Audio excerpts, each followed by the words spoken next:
Westfield Memorial Hospital provides high-quality health care to residents of Western New York, offering patients the most sophisticated medical advancements while keeping the ease and familiarity of a community hospital. Support for Chautauqua Sunrise has been provided by WRFA 107.9 FM, Jamestown's public radio station, streaming online 24/7 at WRFALP.com. Low power to the people. Meter's Restaurant, a family tradition for over 50 years in downtown Ripley, is a proud supporter of Chautauqua Sunrise. Meter's provides all-day dining, banquet services, and custom catering, specializing in pie. Funding for Chautauqua Sunrise is provided in part by the County of Chautauqua Industrial Development Agency, with offices in Jamestown and Dunkirk, helping businesses to prosper throughout Chautauqua County. For more information on how the CCIDA can assist your business, visit choosechq.com. From supporting people with disabilities to enjoy great lives, to providing health care services that are available to anyone, the Resource Center has been improving our county for more than 60 years. Learn more about how the Resource Center makes a positive difference in people's lives. Is getting vaccinated on your to-do list? We can help you check it off, because we make getting vaccinated easy. You've got this, because we've got you. To learn more, visit yougotthis.usaging.org.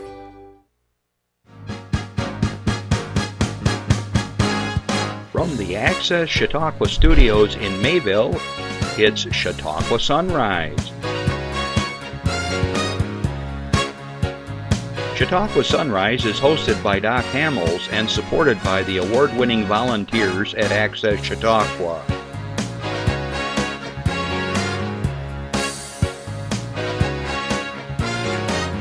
We are here to share local news, colorful interviews, and events of interest to everyone.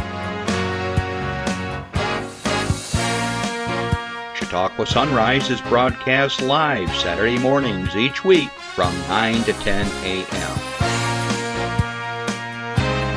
Send events via email or call us live. Check us out on YouTube and Facebook. And now, from the Access Chautauqua Studios, it's Chautauqua Sunrise. Hi, everybody. I'm Doc Hamels, and welcome back to Chautauqua Sunrise. Well, this weather has been crazy, hasn't it?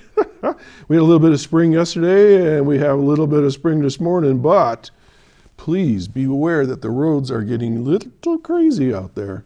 For those of you that are traveling a little bit later after the show, perhaps, or even if you're going to watch part of the show and leave, the Mayville Hill was a little slippery.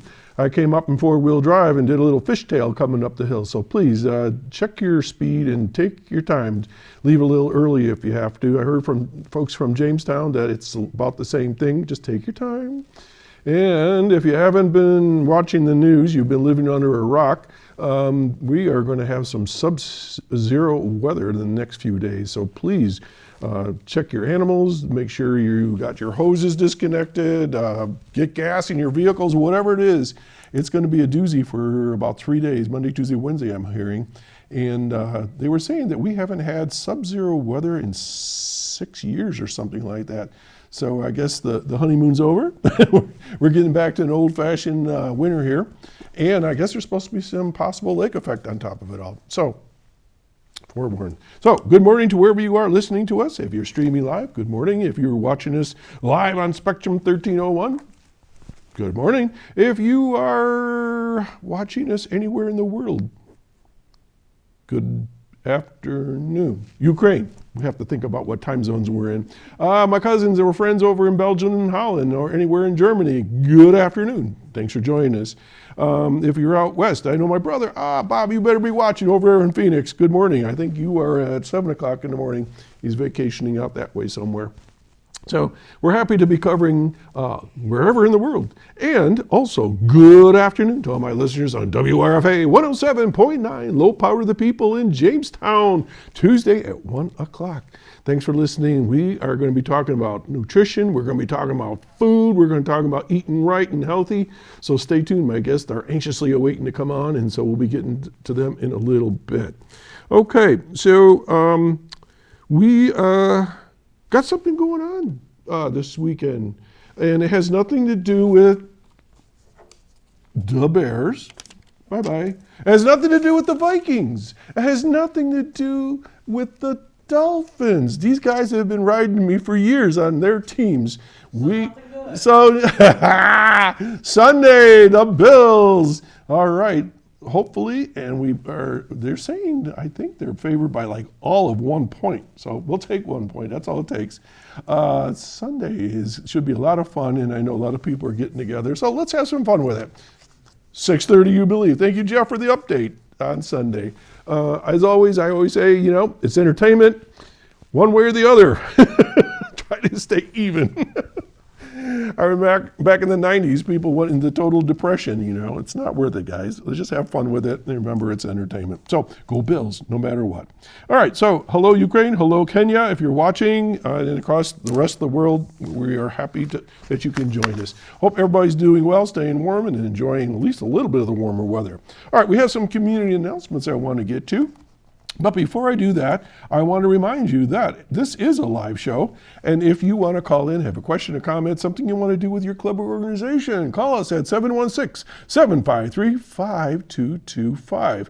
And the very wonderful Randy Burt is on the other end of the line, and he will talk to you. And that somehow through buttons and electronics, they send you through the wires, and we can hear you in the studio. So don't be shy. You may have a good question or two. But also, Linda Spalding calls in quite often, and her clubs and organizations have fundraisers, and we're happy to mention those as well, because we all know that to publicize something in the media these days costs a little bit of money. It's free here. So we're happy to do that in conjunction with what other public relations that you're doing, all right, throughout the week when we're not here, because we're only here Saturday mornings. That's it. You can email us at Chautauqua Sunrise, all one word, at gmail.com. One more time, Chautauqua Sunrise at gmail.com. And that's where a lot of our announcements come from. Okay, so we're happy to do that. And so let's get to the announcements that we already do have. All right, are you ready? This is slide 15. Takes you to the Reg Linnea Center for the Arts. And it says here, one for the kids, Honora and Moana. I'm going to do my very best to pronounce everything correctly this morning, Justin. Let's see how I do. Honora is going to be shown Wednesday, January 22 at 7 p.m. It's an audacious, thrilling, and comedic variation on a modern-day Cinderella story. Mikey Madison captivates as Ani, a young sex worker from Brooklyn whose life takes an unexpected turn when she meets and impulsively marries Vanya, the impetuous son of a Russian billionaire. However, when Vanya's parents catch wind of the union, they send their henchmen to annul the marriage, setting off a wild chase through the streets of New York. Honora is rated R, 139 minutes. This is not for the kids. This one's for the kids. All right. You got to realize, I just read this stuff. Moana. This is for the kids. Moana 2. It's the second in the series. January 25. So next Saturday. It's going to be shown at 4 p.m. And then Wednesday, January 29 at 2 p.m. Reunites Moana and Maui 3 years later for an expansive new voyage alongside a crew of unlikely seafarers. After receiving an unexpected call from her wayfinding ancestors, Moana must journey to the far seas of Oceania and into dangerous, long-lost waters for an adventure unlike anything she's ever faced. Moana 2 is rated PG and is 100 minutes long, and that's for the kids, not the other one. Upcoming movies at the Reg include Nicole Kidman's in the thriller Baby Girl. That's on January 31. And then we've got the Bob Dylan movie, A Complete Unknown. By the way, it's getting really good reviews from my musical friends. I've heard it's really good. That's going to be held on February 7. Then we got Wicked, the musical. Ooh, that's a big deal. February 14th is going to be Wicked at 7 p.m., the new version.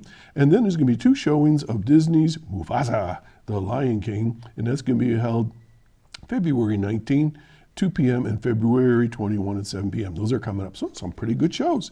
All right, so tickets are generally $8 in person at the box office and $10 online if you want to go that route. Or you can give them a call, 716-484-7070. Okay, and the family showings are generally $7 in person and $9 online. So remember, it's at 116 East 3rd Street in Jamestown, and the box office is open on Mondays, Wednesdays, and Fridays from 12 to 5. All right, let's go on to the next announcement here. This is a new one. Memory Cafe at the Linnea Center for the Arts. This is new. It's a free respite and arts program for people with forgetfulness or other changes in their thinking, including cognitive decline, dementia, or Alzheimer's. And we've talked about this on our show many times, as well as their care partner, family, or friends. Participants are welcome to enjoy music performances, crafts, and easy, appropriate activities to spark friendly social interaction. Light refreshments will be provided. All attendees can choose to participate or simply observe. Okay, now, Memory Cafes will be held on the second Tuesday of each month at 12 p.m. in the 3rd floor Media Arts Studio at Linnea Center for the Arts. Performers for the first Memory Cafes are musicians and friends, Gavin Paterniti on February 11th, another friend, Bill Ward, March 11th. Enter the building through the Linnea awning entrance at 108 East 3rd Street, right next door, to the Art Cloth and Craft. The Media Art Studio is elevator accessible. Memory Cafes are accepting and welcoming environments to engage people living with any stage of dementia, diagnosed or not, in an enjoyable non-clinical interventions designed to enhance the quality of life for them and their care partners. It is a gathering place offering social support in connection, socialization, opportunities, better health, and well-being to older participants and their care partners in an accessible environment. Occurring in a wide range of settings with a wide range of programming, Memory Cafes provide essential support to caregivers and their loved ones. Cafes help build social connections and friendships and bring joy, meaning, purpose, and belonging to participants. I'll digress just for a second. Being a musician myself, and the research I've seen and read about is that folks with dementia very often respond extremely well to music. It brings back good memories, sometimes initiates verbalization and so forth. So good on these folks that are doing this and my fellow musicians. Now, patrons are asked to register for the Linnea Memory Cafe ahead of time by emailing, ready, RSVP at reglinnea.com, or same phone number, call 484-7070 with the names and numbers of attendees. A suggested but not required donation of your choosing would support the Linnea Memory Cafe, payable by cash, check, and credit card. So something brand new. We're going to have to track that a little bit more. Okay, recently we've had Jeff Winton on the show, and if you remember, Jeff is with Rural Minds, and he talks a lot about mental health in rural America, and especially in the agricultural field, but it's not just ag, but anybody that lives in the rural area, which is a lot of Chautauqua County. Well, guess what? He got a special award, and I want to read a little bit of this to you. Rural Minds founder and chairman Jeff Winton was presented with the prestigious Cap Creel Communicator of the Year Award at the 193rd Annual Forum of the New York State Agricultural Society on January 9 in Syracuse. The event featured the New York State Commissioner of Agriculture and Markets State of Agriculture address. Okay, and then it goes on to say, this is a quote, "On behalf of the 46 million rural Americans we serve, our partners and our team members, I'm honored and grateful to have received the New York State Agricultural Society's 2025 Cap Creel Communicator Award," said Winton. "We appreciate the recognition and opportunity to raise awareness for rural mental health challenges and expand our work partnering with individuals and organizations to improve rural mental health." Okay, so basically, Jeff has been all over the country. And he just recently spoke at the Westfield Mayville Rotary Club, and I think it was just 2 days ago he was featured in the Post-Journal. So you can go back and look and read about that. But Jeff is doing phenomenal work with his team and putting a light on a lot of mental health issues, including suicide, that hasn't really been talked about very much in our society. So good on Jeff. He's a friend of mine, and we'll be having him on in a couple months. All right, moving right along. Big deal here. Slide 16, let's get that up, Jeff. Doors open. We've talked about this over the years. This is going to be held January 25, that's next Saturday. It's now in its 21st year. This is way cool. Doors Open Jamestown is coming up next Saturday, the 25th, with 21 attractions and an additional 9 local businesses participating in this year's event. The CHQ Chamber has pulled together these attractions and local businesses in the Jamestown area to take part in this wintertime scavenger hunt.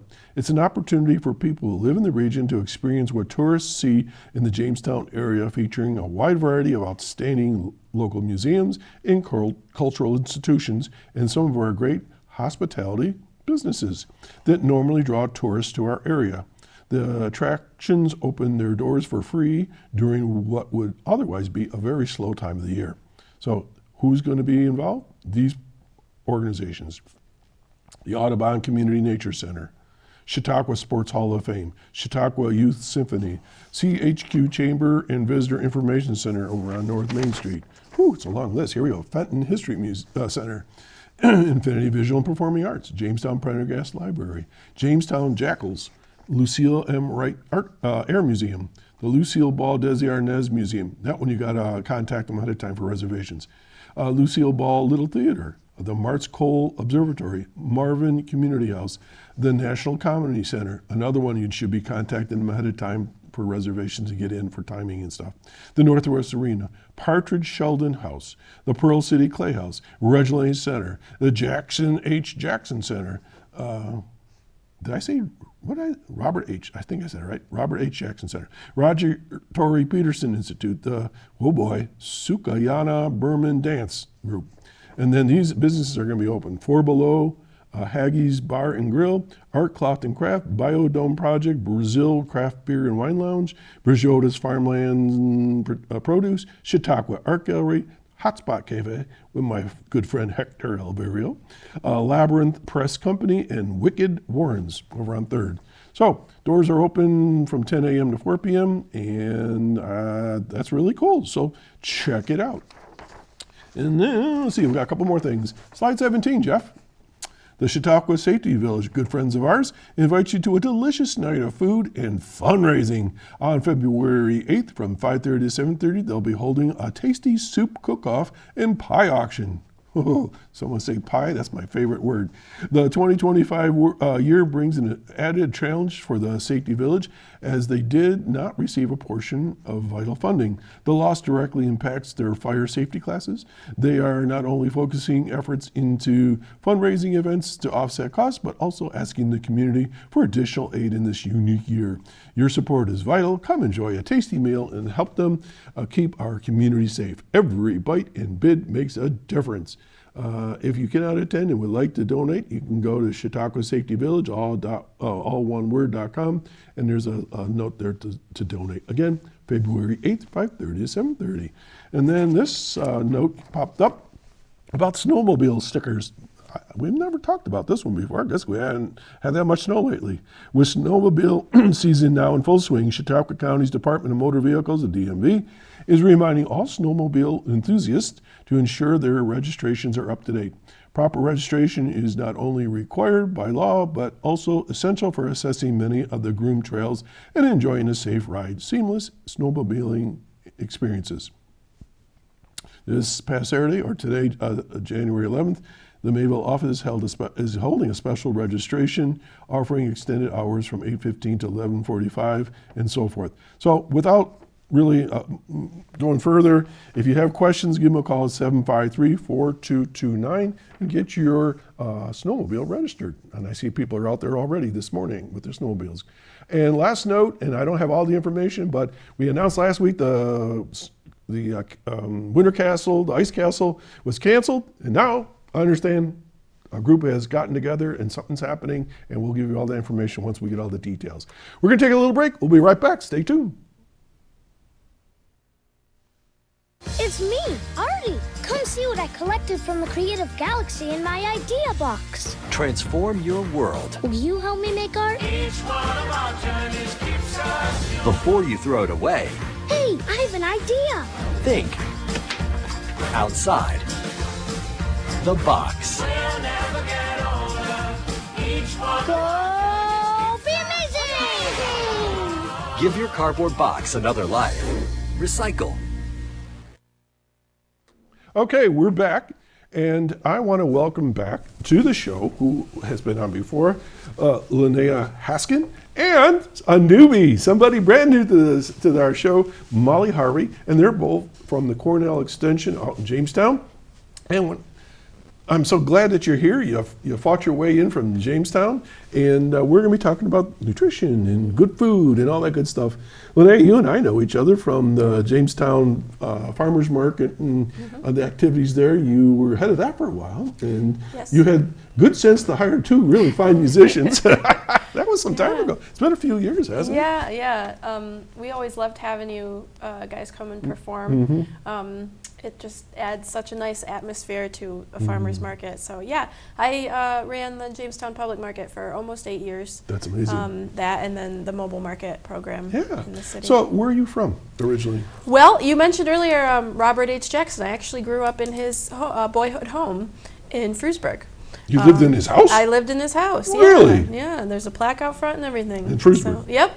If you go to the museum, you can see a nice photo of the house I grew up in. Small world. Yeah, it's pretty cool.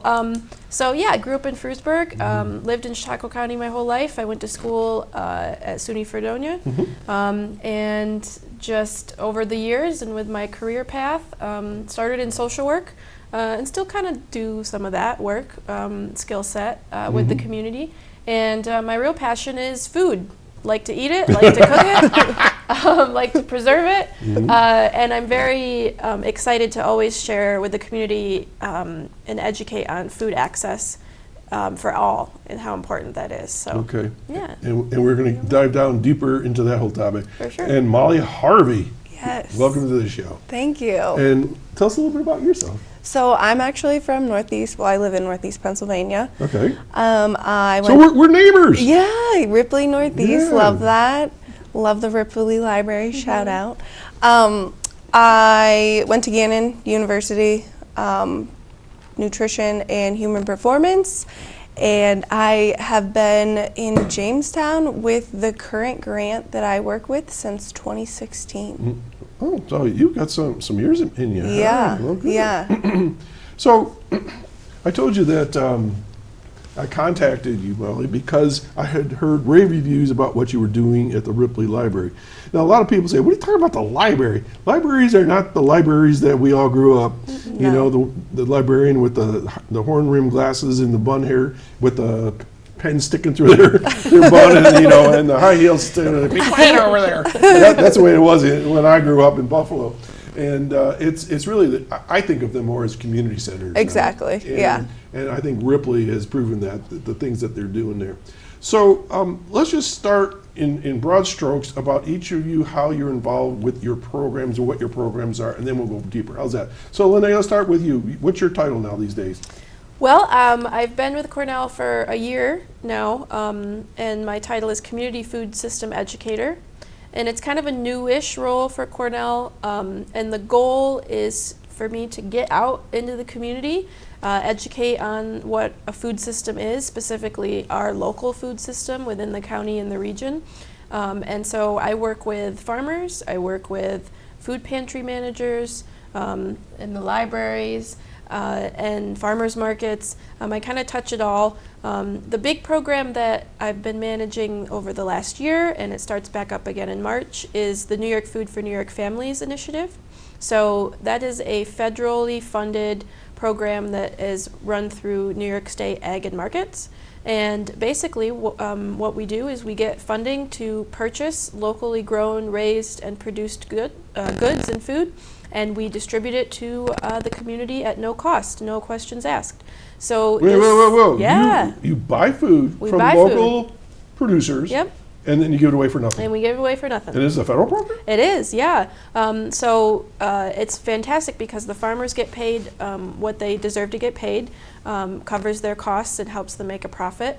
And then people that may need food, healthier food, get that food. And so this last summer, we started in June, we ran through October, and we distributed over 200,000 pounds of locally grown fruits, veggies. What? Yeah. 200,000 Yeah, pounds. it was nuts. And we wouldn't have been able to do it without our wonderful partners. So Brajota's Farmland and Produce, they're celebrating their 100th anniversary, by the way. Happy birthday, Which Brajota's. is crazy. Yeah. They helped us by getting the product from the farmers, packaging it, and then distributing it to our partners, who then distributed it to the community. So we worked with the Jamestown Mobile Market and St. Luke's Episcopal Church, the Ripley Public Library, Chautauqua Office for the Aging and their Local Roots program, and Rural Ministries of Dunkirk, as well as Friendship Baptist Church in Dunkirk, and then the Fredonia Farmers Market and the Dunkirk Farmers Market. And they were able to help us distribute 900 boxes every week for 20 weeks.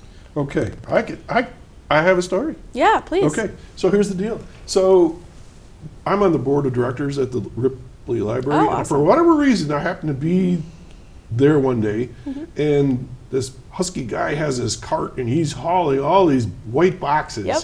All right, and he's rolling into the Ripley Library, and I'm watching all this, and there was a long line of people, Mm-hmm. and they were pleading with people to come to the library because there weren't enough people to take all the boxes. Yeah. And I looked, and there was lots of food. There was all yes. kinds of food there. And they were from Brajota's, the truck Mm-hmm. was there, and I was just so pleased to see that. And on the other hand, I was saddened to see that we even have to do this. Yeah. It's really an unfortunate thing, food insecurity. It's not unique to Chautauqua County. There's food insecure individuals in urban settings, in rural settings, and it's complicated, but it's definitely something that we as a community can work together to address. And that's what just makes my heart sing over this last summer, is all of those people that helped make that happen. So the gentleman unloading the boxes, Mm-hmm. the driver of the truck, the volunteers at the library and the other sites, and the farmers, obviously, in their hard work in growing and producing all of these products. And the first couple weeks, until word got out, some of the places, had to work harder to reach the people that needed it. But by the end of the program, unfortunately, we had to turn some people away.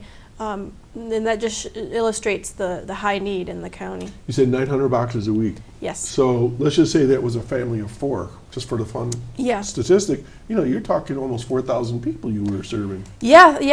It's hard to really estimate, but we know we've touched a lot of lives, and at least through Office of the Aging alone, I just learned last week that there were at least 542 individual contacts over the summer. So a lot of people got that local food, and the hope is that because we would advertise in the box where the food was grown, which farmer, who produced what. And so the hope is that people are able to try that food, enjoy it, and then we kind of help them understand how they can access it in other ways, whether that be the farmer's market or using their SNAP benefits, all sorts of things. So how long is this grant for? It's just through August of this year. Okay, so one more year. One more year. We're starting in March, running through August. We'll be announcing our sites soon. I'll make sure you get that info Yeah, we'd to be happy announce to it. talk about that. We're hoping we can continue to fund it. The federal government just announced a couple weeks ago that there's more funding coming down the pipeline, so fingers crossed. Yeah. But regardless, we're committed at Cornell to helping better understand the food insecurity opportunities that exist in Chautauqua and how we can support both the farmers and the ag community while also feeding our community. And just as a footnote to what I saw that day, I was rather shocked that there was no registration. There was no Yeah. requirement. There was no, we're poor, we're rich, we're fat, short, whatever. Mm-hmm. You just walked in, you say, I'd like some food, and it was given. Yeah, and that's a testament to New York State understanding all of the barriers to food access. For example, a lot of homeless individuals may not have an ID. A lot of immigrants might not have ID. There's a lot of barriers to some of the food programs of the past that require you to prove that you are in need. And that was very shocking to see that. I mean, it was pleasantly surprised, to say the least. And that was great. And one more question, and then we're going to get to Molly, is when you say food insecurity, what do you mean by that? Yeah, so there's actually 4 levels of food insecurity, ranges from low to fully food secure, and you can look up all those definitions at the USDA. But basically, food security means that you have full access to every kind of food that you could ever want or need. So if you're fully food secure, you have the means, the financial means, you have the transportation opportunities. That's key, is you transportation. have access to foods that may fit in within your culture and what you would like to eat and cook with. So if you're food insecure, you don't have access to food in the same way. And that may range from you just are able to eat what you can get to you're not eating an adequately nourishing diet. Cheap foods, for cheap instance. foods, ultra processed foods, which that conversation is starting to happen more and more, which is exciting. Just educating the public on what is in our food system. So there's a difference between hunger and food insecure. So you can be food insecure and not hungry because you're eating, but it's not something in you, but it's not nourishing. good for you. Empty calories, they used to call it. For sure. But then you can also be food insecure and hungry, which means that maybe you go a few days or even weeks without food, whether that's because you're homeless or you can't afford it, don't have access to food pantries or other services that may be able to assist. So it's a spectrum within food access, but it's something that actually faces an estimated 34% of our county. So it's pretty big. And so wrapping up that little note is that people don't realize that that's a very true number, is that people don't always think of Chautauqua County as having a high poverty rate. And we do. We're one of the poorest counties in New York State. Yeah. Along with others. It's just not us. It's the southern tier is pretty tough when it comes to poverty. For sure. And so this is great. So I'm glad to hear that. And also the whole issue of homeless, I'm not going to get into all that, but people say, well, that's in the cities. No, it's not. No, it's not. I picked up a homeless person one time to transport him to a safe place, and I know that they go behind the restaurants, and sometimes the owners will do something, or they go to the supermarkets and there's something there for them. So there's a system there too, but we won't go into that. But there's people that are struggling out there, so this is wonderful. Sure. Okay, so Molly, what do y'all do in your job? So I'm a part of the nutrition department at Cornell Cooperative Extension. We have 2 different grant-funded programs. We teach nutrition classes throughout Chautauqua County. So Dunkirk, Jamestown, we're all over the place. We're in schools, after-school programs, soup kitchens, food pantries. I work with the Resource Center, the Chautauqua Center, really anywhere that you can think I could teach you something about nutrition. I will bring everything with me, and I will do it. Okay, I'm going to ask a really odd question. Yeah. Why do you need to do this? Yeah, so... I mean, it's not like food hasn't been around. Yeah, and people haven't grown up with food, but what's the deal? So my program is SNAP Ed New York, so I'm essentially the educational aspect of food stamps. So we're teaching people how to eat healthy. Food stamps is now known as SNAP? Yes, Supplemental Nutrition Access Program. I think, I should know that. You can make it up. I wouldn't know any difference. So SNAP, or what we always knew as food stamps. Yeah, interchangeable. So I've been with the grant since 2015. I've switched because the grant was held by the Chautauqua Center in the beginning, and now I'm with Cornell Cooperative Extension, which I think is a really fun fit, especially because now we're like creating almost an actual nutrition department because there is such a need for it in our county.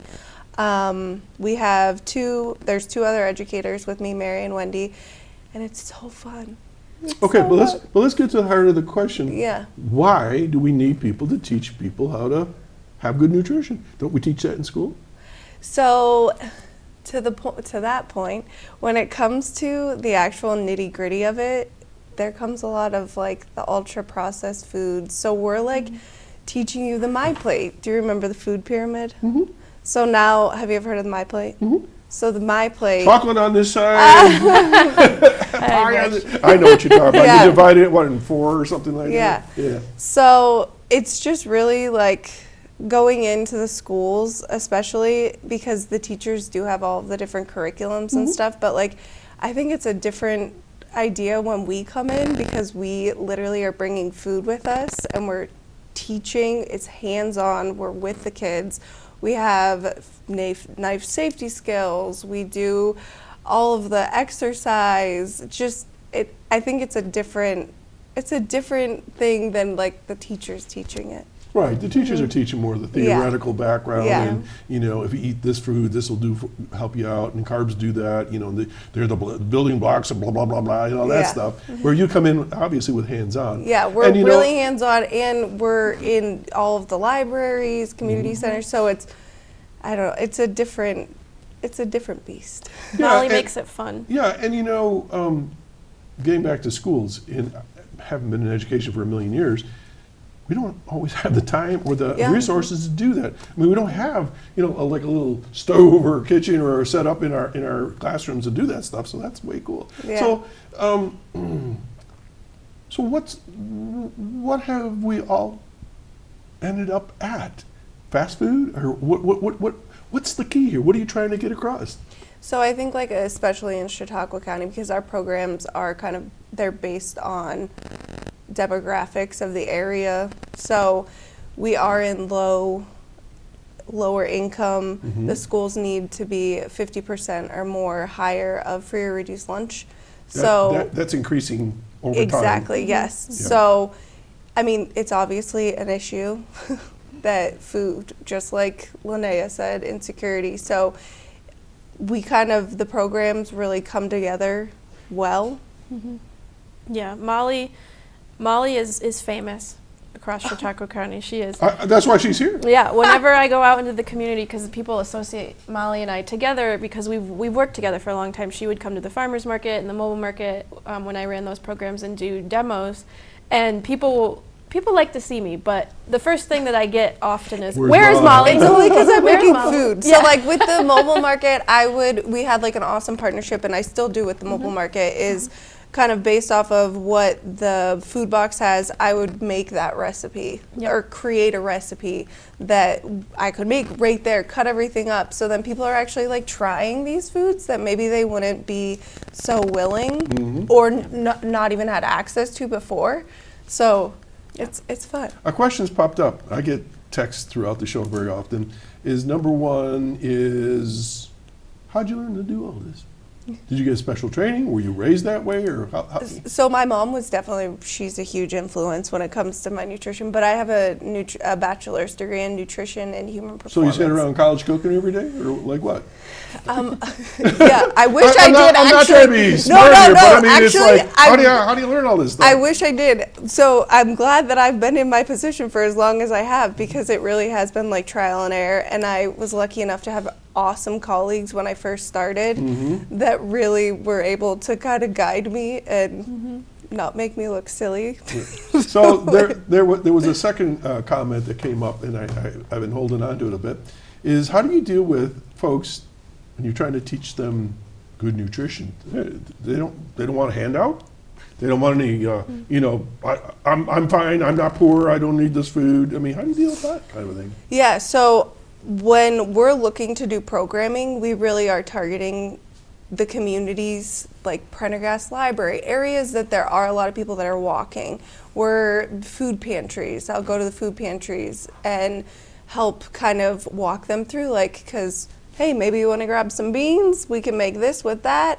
So just kind of being aware of who is going where. Meeting people where they're Yeah. at. Yeah. Molly does that wonderfully.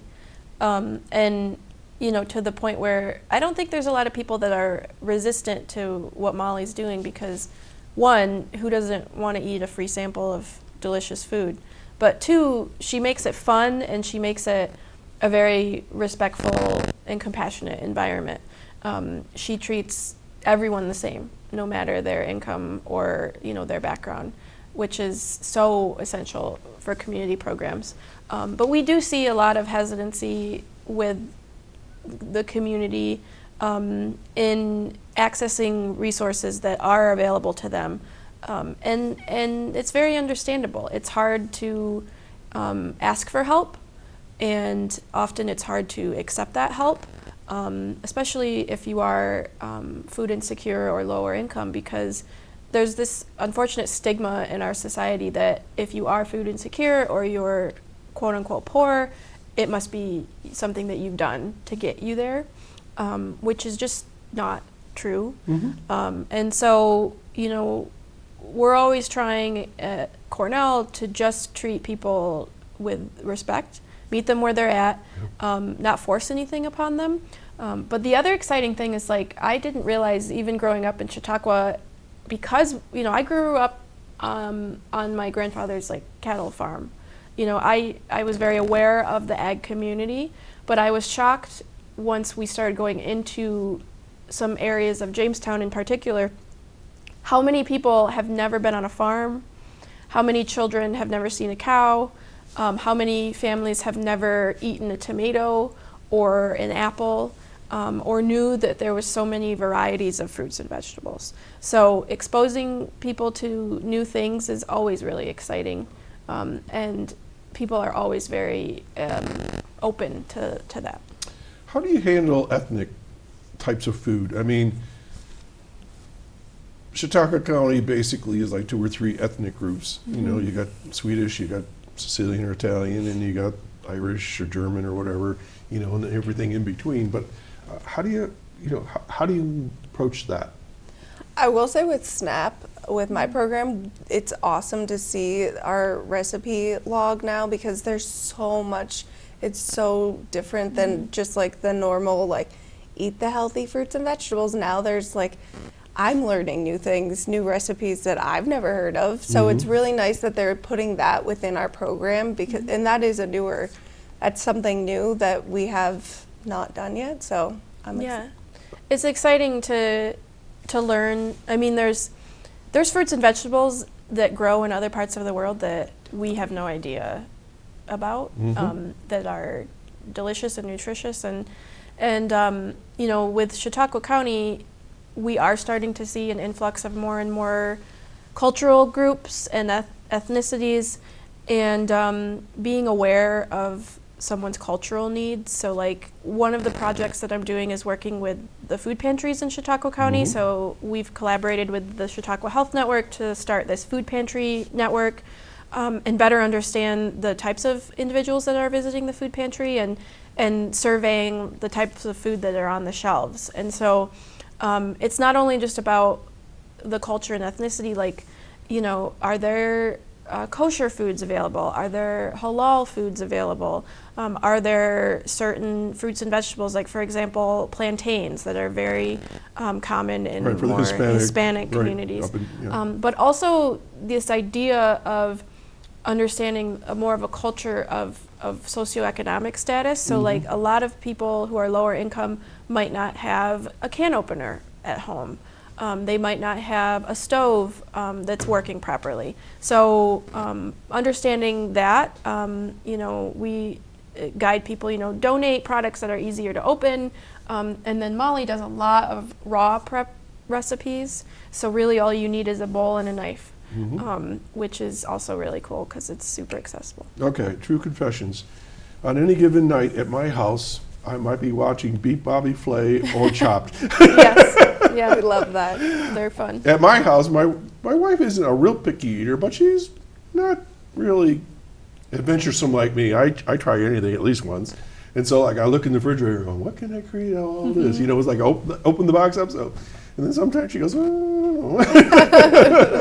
And I sometimes say, well, how did I cook that? So I love to cook. I'm the cook in their family. So a question came up also just now is, all right, so you actually kind of segued into the fruits and vegetables, raw preparations, but how about meats and dairy and things? Do you ever get into cooking those things? Oh yeah, for sure. So tell us about that. Yeah. What am I'm trying to think of like the most. My coworker Wendy, she's always doing stuff with chicken. She's really, but yeah, we do everything because, like I said, we bring we have hot plates or our skillets. If we're lucky enough to be in a library that might have like a stove, or I was just at the Ripley Library on Tuesday and I made Thursday, and I made black bean brownies, and it was so delicious. Black bean brownies. I know it sounds weird. You would never know. I like black beans, but I mean, I'm just thinking about that. What could I do with it? It's It's really good. like chop. You open up like, what am I doing? Yeah. Yep. So you must be got a recipe from somewhere on that. Yeah, from our Snapbed New York very website. cool. Yeah, very All right. cool. So chicken, okay, and those are available here. yeah, chicken. We talk about more lean. A lot of times people have never, which is, like ground chicken instead of burger. Ground turkey. Talking about lean meats, things like that. Tofu. I do a lot with tofu. I like tofu. Yeah, A lot of that's people fun won't go to anywhere near that stuff. That's really- It's just onion stuff. You That's know? fun to introduce people with that and just And explain. smoothies. That was one recipe I saw. Yeah, the blueberry tofu smoothie. So, I yeah. got to change the word tofu. It just sounds weird. I you know, it freaks people out. It's like, call it something else. Anything. Okay. So, give me an example. Can you walk us through? You're at the Ripley Library, and it's, I don't know, what time? Give me a time. What time are you there? I'm there once a month at 11. And All right, once so a it's month- 11 o'clock, so you Yes. get there early. So what do you, walk us through the whole process of what you would do. Because I think people might want to hear what you do because they say, well, I don't want to go there. Yeah. What am I gonna do? So in reality, my classes are just like a big hangout. Okay. So I usually have like a topic that we're kind of mainly talking about. So like when I was doing black bean brownies, we were talking about proteins, talked all about proteins. I'm making everything while we're talking. It really is a discussion. I don't want to teach at people because Demonstrate more. Yeah, it's a discussion. We're demonstrating. Sometimes a lot when I'm in schools with kids, I want them to be as hands-on as possible. So when I go to the Dunkirk Middle School, the very first thing the kids are doing is washing their hands, putting their aprons on.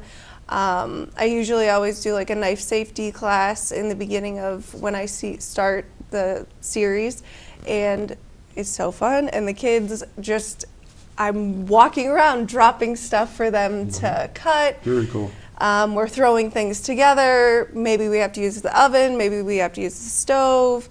It's just, I really just want people and kids to take something away from the class, even if it's like the smallest thing ever. Like just one little thing. Well, again, I watch these TV shows. I always pick up some tip. Yeah. Like poached eggs. Yes. Who in the world would think you put a tablespoon of vinegar in there to works like magic? Yeah. I never did all my life. I was doing these poached eggs. They were like running all over the place. But they little boing. So I forgot who it was that showed me that. Yeah. But I mean, you talked about was your mom taught you to cook? My grandmother was Sicilian, and when people, you're Sicilian, I'm Sicilian, and but I mean, I learned all the things like making eggplant parmesan and cooking and baking and all these things, and smashing olives and adding garlic to it. Just things that were ethnic to our family.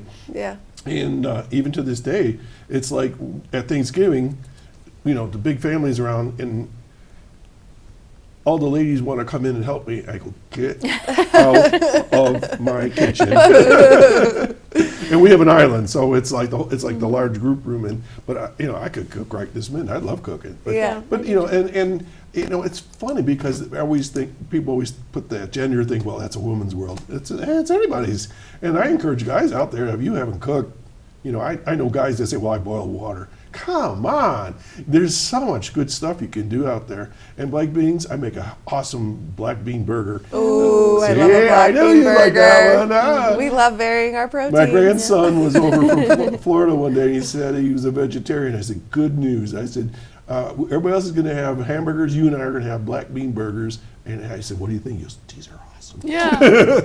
Well, it's so cool because like there's so many new and inventive ways that people are always coming up with to like quote unquote like hide foods or very versatile. So like you can do beet burgers, you know, you can do oat burgers or carrot burgers, or Molly does zoodles, right? You've done zoodles before? Oh, zucchini? With zucchini. With the machine? One thing Molly taught me was you can eat raw corn right off the cob. So if you just cut it right off the cob, and she makes a great corn and tomato salad. It's So amazing. It's so fresh and delicious, and it's so easy. Yeah. And you know, there's so many things that you wouldn't think of that you can do with food. You mentioned food pantries, and food pantries are open year-round where the farmers markets are not. So where are the food pantries in Chautauqua County? Ripley? Yeah. Ripley At the Ripley has one. School, right? We actually have more food pantries than we do libraries. So there's Holy a cow. food pantry in almost every community. So how do we learn about them? Yeah, Where do so you you can go to the 211. It's a website, but you can also call it. It's like Wait a minute. There's a Yeah. website for 211? Yeah. What is it? So 211 is a community resource, All right, basically. so you It's get a on the computer and directory. put 211.com or something? 211 Western New York. Oh, But you can also pick up your phone and just dial 211. okay. And it'll take you to a person on the other line, and you can tell them what you were looking for. And you can say, you know, I'm looking for a food pantry in my area. You tell them where you live. I did not know that. I thought Yes. that was for like emergencies only. No, it's for So like a one-stop type all thing. community resources. If you need housing resources, transportation, medical, and so that's a fantastic way to look up the food pantries. But you know, there's one in every area, and you know, the hours vary, so that can be a Right. challenge And it's for by volunteers. people. Most of them are run by volunteers, and they put their heart and soul into it. And I will say too, we were chatting about this. You know, how do you eat more local in the wintertime? There actually are 2 farmers markets now that are open year round. Where? So the Fredonia Farmers Market is every Saturday. Right now, they're at the Masonic Lodge. Oh, yes. And then starting in May, Forest, yeah. it's starting in May, they'll be outdoors again, but they run year round every Saturday. And then the Jamestown Public Market this year just started doing winter markets.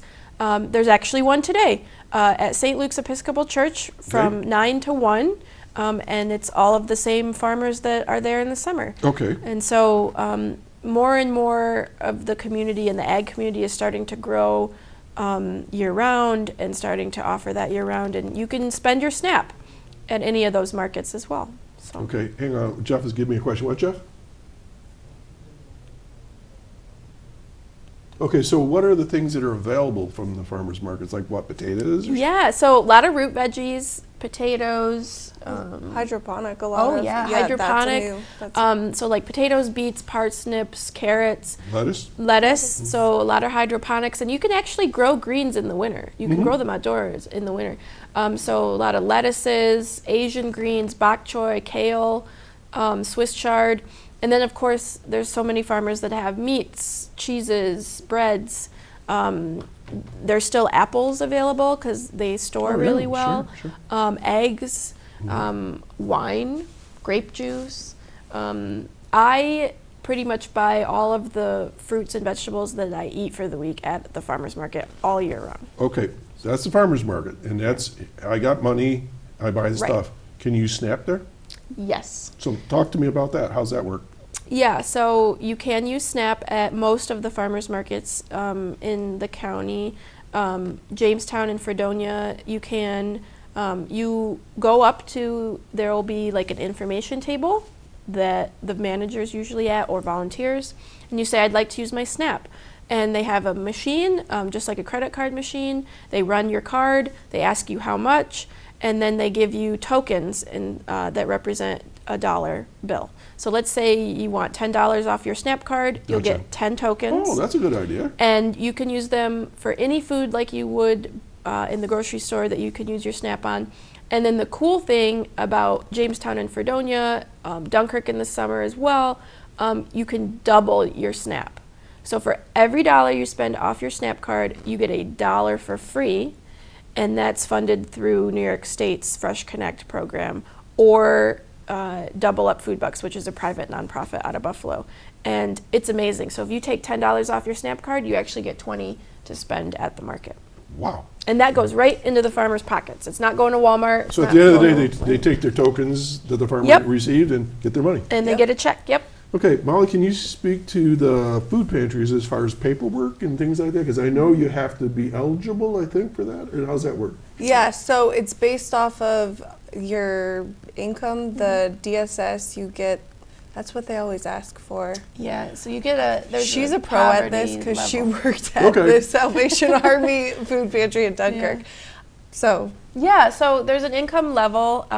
In the past, for any Feed More of Western New York associated pantry, they're the food bank in Buffalo, you would have to prove your income with either your DSS paperwork or your paycheck. DSS being Department of Social Services? Correct. Okay. But now you just have to attest that you make a certain income. So it's helping to expand accessibility.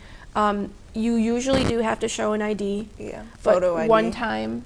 And we're working, advocating. There's so many people that are trying to advocate to change that, like pretty much making food pantries like our box program. Mm-hmm. The reason that there are some restrictions is because there's simply not enough food at the pantries. Not enough people donate.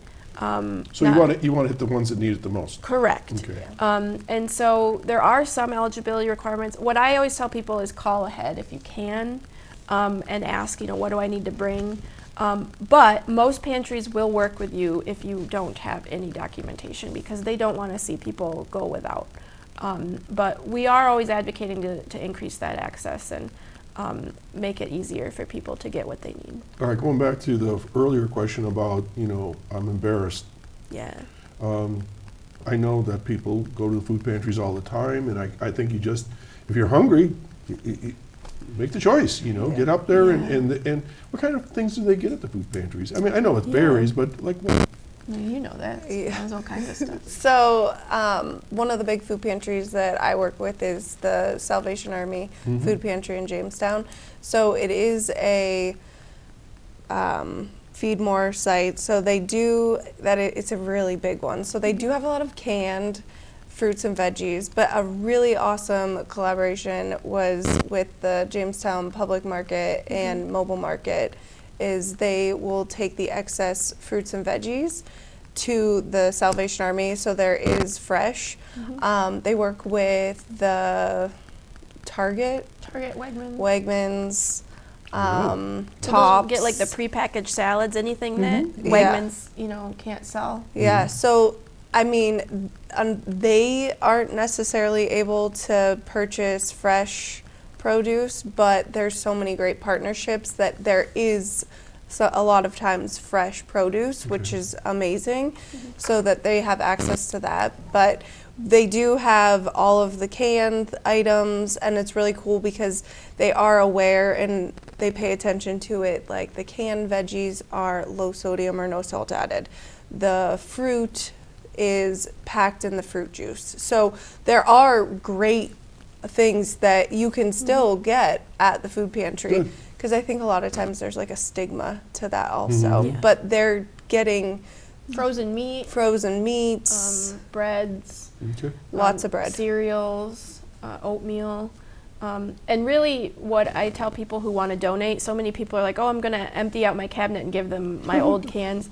That's great, but if you are able to donate monetarily, because the food pantries can stretch that money farther than you or I could in the grocery store. They have access to other markets that we don't. Correct. So if you're able to donate, you can do that to your local pantry, and it really helps them. Okay, ladies, I know it seems hard to believe, but we're down like a half a minute. So, Linnea, last word.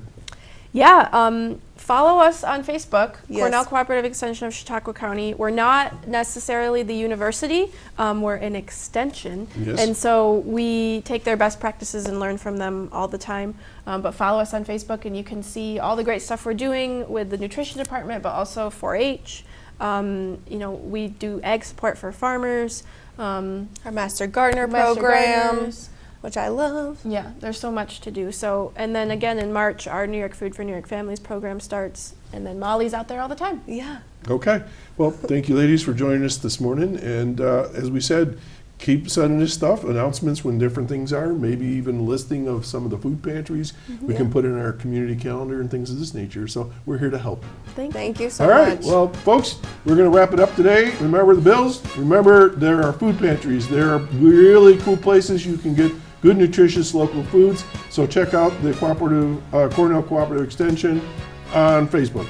Yes. Okay, so I'm Doc Hamels, and I'm signing off. We'll see you next week, Saturday morning from 9 to 10. Please drive carefully and have a great weekend. Bye now.